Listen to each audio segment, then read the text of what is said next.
இதெல்லாமா எடுப்பீங்க? ஆமா, friends club sorry, sports club sorry, fight club பாத்துட்டு வரேன்டா.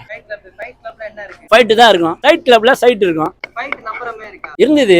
எல்லா இளைஞர்களும் பார்க்க வேண்டிய ஒரு படம் ஃபைட் கிளப். ஏன்னா இளைஞர்கள் பண்ற தப்ப எடுத்து காமிச்சிருக்காங்க. அதை கொஞ்சம் வெயிட்டாவும் காமிச்சிருக்காங்க. வெயிட்டானா இப்ப நீங்க ஒரு 5 பேர் நிக்கிறீங்க. உங்களை யாருன்னா சிகரெட் பிடிக்காம இருப்பீங்களா? உங்களை யாருன்னா பீர் அடிக்காம இருப்பீங்களா? உங்களுக்கு கல்யாணம் ஆயிடுச்சா? சத்தியமா ஆகாது. சோ இதுதான் இன்னைக்கு வாழ்க்கையோட நிதர்சனமான உண்மை. அந்த இளைஞன் அந்தந்த வயசை கடந்து போறான். அதுக்கு அவனுக்கு வைக்கிற பேரு 18 கிட்ஸா, அது 90s கிட்ஸா? நீ தானே அது உன்னோட சாபன்ற மாதிரி ஆயிப்போச்சு. சோ இப்ப இருக்கிறவங்க கடந்து போறப்ப இதெல்லாம் நீ இல்லாம போயிட்டனா நீ வேஸ்டான்ற அளவுக்கு ஆயிட்டாங்க. சோ அதனால இந்த படத்துல அதை காட்டுறாங்க. இதுக்கெல்லாம் உள்ள ஒரு அரசியல் இருக்கு அப்படின்றத புரிஞ்சிக்க வேண்டிய ஒரு விஷயத்துக்கு நம்ம ஆளாகும். இந்த அரசியலை வேற புடுங்கி காமிச்சிருக்காங்க இந்த படம். சரியான அரசியல் இவன் தான் பேசல, ஆனா அது பிரச்சனை வரும்ட்டு. உன்னை யார் அரசியல் பண்றா? உன் ஸ்போர்ட்ஸை டெவலப் பண்ணிட்டு நீ வாழ்க்கையில முன்னேறி போயிட்டு தேவையில்லாம இந்த லோக்கல் பசங்களோட சுத்தி உன்னோட வாழ்வாதாரத்தை அழிச்சிக்காதன்றத ரொம்ப கஷ்டப்பட்டு சொல்லியிருக்காங்க. லவ் சொல்லியிருக்காங்க. லவ்ன்றது ஒரு போதை, ஏற்கனவே சொன்ன மாதிரி தான். அன்பன்ற ஒரு சரக்கு பாட்டிலோட போய் அடிச்சா ஃபுல்ஃபில் ஆகாது. ஊர்க்கா மாதிரி அந்த லவ்வை தொட்டுனாதான் அது ஜிவ்னு ஏறணும். ஆனா இந்த படத்துல இந்த போதையெல்லாம் கொடுத்தாங்க. அந்த ஊர்க்காவை லேபுலாம் பாக்கெட் அதை நாட்டார் பாக்கெட்ல பாத்தீங்கன்னா குடிக்கிறாங்களே, அந்த மாதிரி வச்சிட்டேன். அதனால இந்த படத்துல பாத்தீங்கன்னா போதையும் அதை சார்ந்த வன்மமும் அதுதான் பெருசா தெரிஞ்சது. லவ் இல்லை. அளவுக்கு அதிகமா காமிச்சதுனாலதான் அளவுக்கு அதிகமான வன்மம் வெளியே வருது அப்படின்றதையும் காமிச்சிருக்காங்க. 4 கூறு போட்டிருக்காங்க. அதுல ஃபர்ஸ்ட் கூறு, 2வது கூறு, 3வது கூறு பிரிச்சு ஃபர்ஸ்ட்டுக்கும் லாஸ்ட் கூறுக்கும் ஒன்று சேர்த்து, 2வதுக்கும் இன்னொரு கூறியும் ஒன்று சேர்த்து இன்ட்ரோல் பிளாக்ஸ்ல விட்டுட்டு பேலன்ஸ் இருக்கிறத அப்புறமா கொடுத்துருக்காங்க. அது ஒரு என்ன சொல்றது, நம்ம பீஸால 4-5 பீஸ் இருந்தாலும் எதை சைட்ல இருந்து எடுத்து சாப்பிட்றோமோ லாஸ்டா சாப்பிட்டு முடிச்சோன்னு ஏப்பணும். அந்த மாதிரி இருந்தது. நான் இந்த படத்தை வந்து எதிர்பார்த்து எதுக்கு வந்தேன்னா, ஃபர்ஸ்ட் உரியடி படம் வந்தது. அப்போ வந்து அவரோட காசெல்லாம் செலவு பண்ணி தான் இந்த படத்தை எடுத்தான்னு சொல்லிட்டு இன்டர்வியூலே வந்து கோபிநாத் இன்டர்வியூல வந்து அண்ணன் சொல்லியிருந்தாரு, விஜயகுமார் சார்.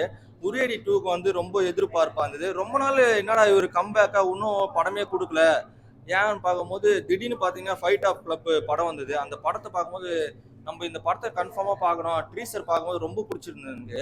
இந்த படத்தில் பார்த்தீங்கன்னா, இப்போ நீங்கள் கேள்வி கேட்குறீங்கன்னா, இந்த படத்தில் வந்து இந்த கிஸ்ஸாலாம் அடிக்கிறாங்களே, கிஸ்ஸா ஆல்கஹால் அந்த மாதிரி பழக்கத்துக்கு யாரும் அடிக்ட் ஆகக்கூடாது.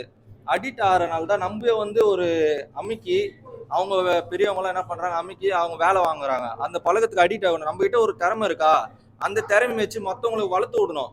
அந்த படத்தில் வந்து ஃபுட்பால் மேட்ரு தான் அந்த படத்தில் எடுத்திருக்காங்க. அவரோட அண்ணன் வந்து சாவடிச்சிட்டாங்க, அந்த படத்தில் சாவடிச்சிட்டாங்க. அவர் வந்து சொல்லுவார், நம்ம வளர்னா கூட நம்ம பசங்களை வளர்த்து விடணும்னு சொல்லுவார். அதே மாதிரி விஜயகுமார் சார் வந்து லாஸ்ட்ல ஃபைட் ஆஃப் கிளப்னு சொல்லிட்டு இந்த ஃபுட்பால் சீனை இந்த படத்தில் வச்சிருக்காங்க. நல்லா பண்ணியிருக்காங்க. ஃபைட்லாம் வந்து பார்த்தீங்கன்னா ராவா இருக்குது. இப்போ சென்னையில் நடக்கிறத வந்து ஃபைட்டை தான் இந்த படத்தில் வச்சிருக்காங்க. அவர் லோகேஷ் கனகராஜ் வந்து என்ன சொல்லியிருந்தாங்கன்னா, இந்த படத்தில் வந்து ஃபைட்லாம் வந்து பார்த்தீங்கன்னா லைட் மேனு டிபார்ட்மெண்ட் எல்லாம் ஒரு சீனுக்காக தான் ஒர்க் பண்ணுறோம். இதை வந்து நீங்கள் ராவா எதுவுமே பண்ணாதீங்க, படத்தை பார்த்துட்டு போயிடுங்க, அதனால தான் நம்ம ஒர்க் பண்ணுறோம் அப்படின்னு சொல்லியிருந்தாரு. அதுதான் சார் நல்லா பண்ணியிருக்காங்க சார். இப்போ நீங்கள் கேட்குறீங்களா ஏஸ் சர்டிஃபிகேட்டு, அது ஏன் கொடுத்தாங்கன்னா, இந்த படத்தில் அசிங்கமான பேட் வெட்ஸ்லாம் ஒரு 2-3 வார்த்தை வருது. வட சென்னையில் எப்படி அந்த மாதிரி 2-3 வார்த்தை வருதோ அந்த மாதிரி இந்த படத்துலையும் 2-3 வார்த்தை வருது. முகம் சுழிக்கிறதுலாம் ரொம்பலாம் கொடுக்கலைங்க சார், லைட்டாக தான் கொடுத்துருக்காங்க. 2-3 இடத்துல தான் கொடுத்துருவாங்க, ரொம்பலாம் கொடுக்கல. ஃபைட்டு ராவாக இருக்குது, அதனால தான் கொடுத்துருவாங்க. எனக்கு எதுவுமே லேகாக இருக்குன்னு சொல்ல முடியாது. படமே சூப்பராக இருக்குதான் சொல்ல முடியாது. வேற லெவலில் பண்ணியிருக்காங்க. அழகான குழந்தையான பேசி, அழகான குழந்தையான பேசி, எங்க அண்ணன் விஜயகுமார் அண்ணன் நடிச்சா கொல்ல மாசி.